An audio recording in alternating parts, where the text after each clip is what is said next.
Hi guys, welcome to my channel Chikki stories. Video को शुरू करने से पहले हमारे चैनल को सब्सक्राइब करिए और बेल आइकन को दबाना ना भूलिए। ये कहानी है भूमिगढ़ गांव की, जहां चार दोस्त मोहन, रमेश, दीपेश और श्याम रहते थे। मोहन, जो पंडित बनने की तैयारी कर रहा था, वो बहुत ही मेहनत से अपनी पढ़ाई को पढ़ता था। रमेश, जो सुनारी का काम सीख रहा था, वो बहुत ही बड़ा सुनार बनना चाहता था। दीपेश, जो बहुत ही अच्छे कपड़े सीता था, वो बहुत बड़ा टेलर बनना चाहता था। और श्याम, वो बहुत ही अच्छे मिट्टी के बर्तन बनाता था और वो एक कुम्हार बनना चाहता था, और वो इन तीनों से ज़्यादा गरीब था। एक दिन वो चारों नदी के किनारे बैठे होते हैं और मोहन कहता है कि हम सब यहाँ कितने सालों से मेहनत कर रहे हैं, पर अब भी मेहनत करके कोई फायदा नहीं है। अब हमें शहर जाना चाहिए। हाँ, तुम सही कह रहे हो।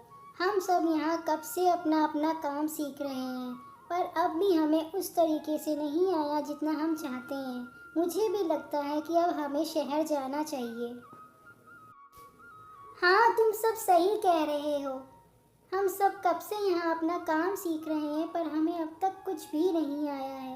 मैं दिन भर सुनारी का काम सीखता हूँ, मेहनत करता हूँ, पर मुझे भी कुछ नहीं आया है। हाँ बिल्कुल, तुम लोग सही कह रहे हो। हम लोग अब यहाँ बहुत मेहनत कर चुके। हम लोग अब शहर में जाके मेहनत करेंगे और अपना काम सीख कर फिर से वापस यहीं आ जाएंगे। हम लोग दोस्त हैं, साथ रहेंगे। हाँ बिल्कुल सही बात। हम लोग यहाँ से कल चले जाएंगे और जब हम लोग वापस आएंगे तो हम सब यहाँ पे इसी नदी के पास दोबारा मिलेंगे। फिर देखते हैं किसको कितना काम आया है। फिर वो चारों दोस्त एक दूसरे से मिलकर वहाँ से चले जाते हैं और दूसरे ही दिन शहर की तरफ चले जाते हैं। चारों दोस्त एक साथ एक ही शहर ना जाकर अकेले अकेले दूसरे दूसरे शहर में चले जाते हैं। रमेश दिल्ली चला जाता है और श्याम कुम्हार का काम सीखने के लिए रामपुर चला जाता है। वो सब एक साथ नहीं जाते क्योंकि वो लोग अलग अलग काम करना चाहते हैं और जल्दी जल्दी सीखना चाहते हैं। और दीपेश अपना टेलर का काम सीखने के लिए मुंबई चला जाता है क्योंकि वो जानता है कि मुंबई में ही सबसे ज़्यादा फैशन वाले कपड़े पहने जाते हैं। इसलिए वो अपने दर्जी के काम सीखने के लिए मुंबई ही चला जाता है। और मोहन अपनी विद्या सीखने के लिए दूसरे गांव चला जाता है।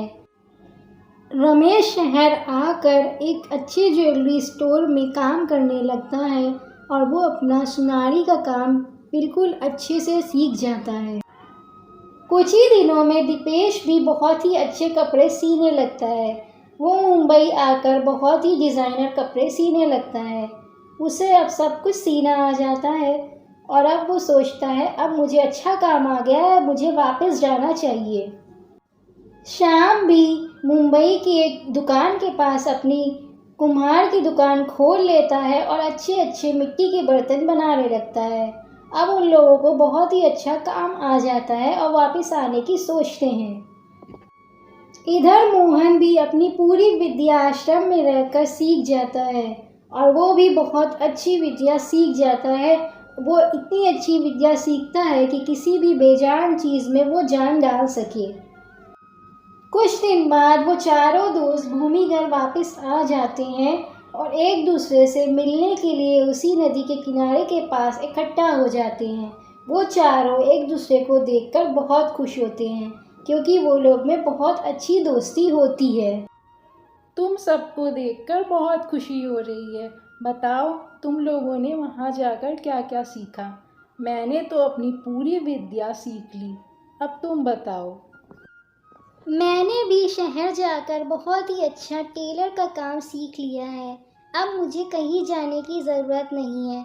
मैं गांव में ही अपनी दुकान खोलूँगा। मैंने भी अपना सुनारी का काम बहुत अच्छे से सीख लिया है। मुझे भी शहर जाकर बहुत अच्छा लगा। अब मैं भी गांव में ही रहकर अपना काम शुरू करूँगा। मैंने भी शहर जाकर बहुत कुछ सीखा और मुझे भी वहाँ अच्छा लगा। मैंने भी पूरा कुम्हार का काम पूरा सीख लिया है। अब मैं भी कुछ भी बना सकता हूँ मिट्टी से। इतना सब कहते कहते उन चारों में बहस होने लगती है कि इसको अच्छा काम आया है। मोहन कहता है, अरे तुम लोगों के काम में था ही क्या, मेन काम तो मेरा था। मैंने तो बहुत अच्छी विद्या सीखी है। तुम ऐसा मत कहो मोहन। मैं मानता हूँ तुम्हारा काम बड़ा था, पर हमने भी बहुत मेहनत की है, तभी जाकर हमें इतना अच्छा काम आया है आज। मोहन दीपेश बिल्कुल ठीक कह रहा है। तुम्हें ऐसा नहीं कहना चाहिए। हम सब ने भी बहुत मेहनत की है, तब जाकर हमें इतना अच्छा काम आया है। हाँ मोहन, तुम्हें ऐसा नहीं कहना चाहिए। कोई भी काम छोटा या बड़ा नहीं होता, सारे कामों में मेहनत लगती है। तुम्हें ऐसा हम सबको बिल्कुल नहीं कहना चाहिए। हाँ हाँ, तू तो कहेगा ही, क्योंकि तू एक कुम्हार है। तुझे लगता है कि तू सब कुछ बना सकता है। तू तो यही कहेगा ना, सब काम एक बराबर हैं। हाँ, मैं ऐसी चीज़ बना सकता हूँ कि वो तू भी नहीं बना सकता। तू सिर्फ सोच सकता है, पर कभी बना नहीं सकता। मैं ऐसी चीज़ भी बना लेता हूँ। ठीक है, तो फिर तय रहा। कल हम लोग अपने अपने हुनर की कोई एक सबसे अच्छी चीज़ बना कर लाएंगे और यहीं नदी के किनारे मिलेंगे, फिर देखेंगे किसने क्या बनाया है। ठीक है, तो फिर तय रहा। कल हम सब ऐसी चीज़ बना के लाएंगे जो हमें सबसे अच्छी बनानी आती हो, और तुम उसमें जान डालोगे। हम जो भी बना कर लाएंगे। ठीक है, तुम जो बना के लाओगे मैं उसमें जान डालूंगा। पर कल इसी नदी के किनारे हम शाम को ही मिलेंगे। अब चलो अपने अपने घर और बनाने की तैयारी करो। और वो लोग अपने अपने घर चले जाते हैं और दूसरे दिन की तैयारी फिर से शुरू करने लगते हैं। मोहन अपने बड़े बड़े पाठ पढ़कर उस चीज़ में जान डालने की विधि सीखने लगता है। तो वहीं शाम एक अच्छी सी गुड़िया बनाने में लग जाता है। शाम का काम सबसे कम लगता है, पर वही सबसे बड़ा काम करता है। और दीपेश अपने हुनर से एक बहुत ही अच्छा शादी का जोड़ा बनाता है जो किसी के पास नहीं होता। और वहीं रमेश अपनी कलाकारी से बहुत अच्छे अच्छे सोने के सेट बनाता है। वो एक सबसे अच्छा सेट बनाता है। और दूसरे दिन वो चारों उसी नदी के किनारे इकट्ठा हो जाते हैं। मोहन बहुत अच्छी विद्या सीख के आता है।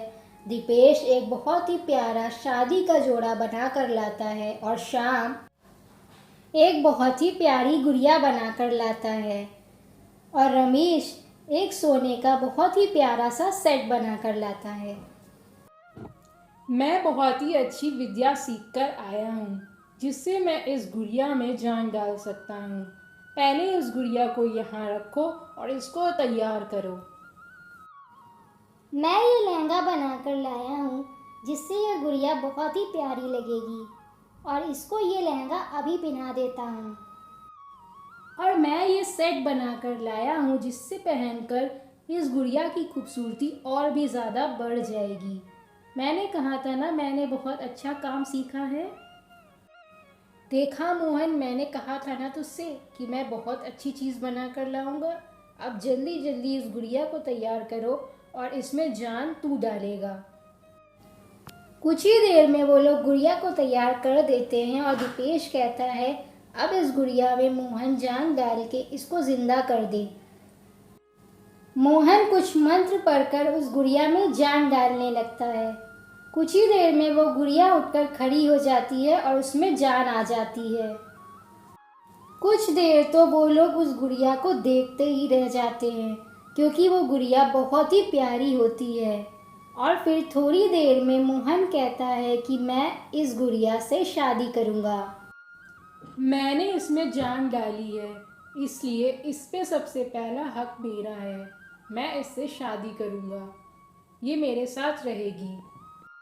आहा, बड़े आए, तुम क्यों इससे शादी करोगे? मैंने इसको बनाया है, इसलिए मैं इससे शादी करूँगा। मैंने इसको पूरी तरीके से बनाया है। अरे वाह भाई वाह, तुम सभी शादी करोगे क्या? मैंने इसको कपड़े पहनाए हैं, मैं इससे शादी करूँगा। और वैसे भी लड़कियों को कपड़े बहुत अच्छे लगते हैं। अरे तो लड़कियों को गहने भी बहुत पसंद होते हैं। मैं इससे शादी करूँगा और इसको रोज़ रोज़ नए नए गहने पहनाऊँगा। तुम सब इसको मेरे साथ ही रहने दो, वैसे भी तुम लोगों की उम्र हो गई है। रमेश के इतना कहते ही इन चारों में भयानक बहस होने लगी और गुड़िया ये सब खड़ी देख रही थी कि ये सब क्या हो रहा है। उसके कुछ समझ में नहीं आ रहा था। कुछ ही देर बाद गुड़िया को सब कुछ समझ में आ गया कि इन लोगों ने मुझे बनाया है और ये लोग मुझसे शादी करना चाहते हैं। तो वो ये बोलती है, वो कहती है कि आप लोग लड़िए मत और मेरी बात सुनिए। क्या आप लोग मेरी बात मानेंगे? मैं आप लोगों से कुछ कहना चाहती हूँ। हाँ बोलो, तुम जो बोलोगी हम लोग वो सुनेंगे। तुम क्या बोलना चाहती हो? तुम्हारा भी हक है बोलने का, तुम्हें जो बोलना है वो बोलो। आप लोग जो बहस कर रहे हैं, मैं आपसे ये कहना चाहती हूँ कि मोहन जी ने मेरे अंदर जान डाली है, तो वो मेरे भगवान हुए। मैं उनसे शादी नहीं कर सकती। और रही दीपेश जी की बात, उन्होंने मुझे कपड़े पहनाए हैं, मैं उनसे भी शादी नहीं कर सकती क्योंकि वो मेरे भाई हुए और एक भाई ही अपनी बहन की इज्जत को ढकता है। और रही बात श्याम जी की, मैं उनसे भी शादी नहीं कर सकती। उन्होंने मुझे बनाया है और वो मेरे बाप की तरह हुए। और अब बात है रमेश जी की। रमेश जी ने मुझे गहने पहनाए हैं और गहने एक पति ही पहनाता है, मैं उनसे ही शादी करूंगी। गुड़िया की बात सुनकर वो तीनों तो उदास हो जाते हैं, पर रमेश बहुत खुश हो जाता है। पर गुड़िया की खुशी के लिए वो तीनों भी उन दोनों की शादी के लिए मान जाते हैं और वो तीनों रमेश और गुड़िया की शादी बहुत धूमधाम से कराते हैं। दीपेश गुड़िया का भाई बनकर, श्याम गुड़िया का बाप बनकर और मोहन एक भगवान बनकर उसकी शादी करवाता है और गुड़िया और रमेश बहुत खुश होते हैं। Thanks for watching. Please video को लाइक करो, चैनल को सब्सक्राइब करो और कमेंट करना ना भूलो और मेरी वीडियो को ज़्यादा से ज़्यादा शेयर करो। मिलते हैं अगली वीडियो में, तब तक के बाय।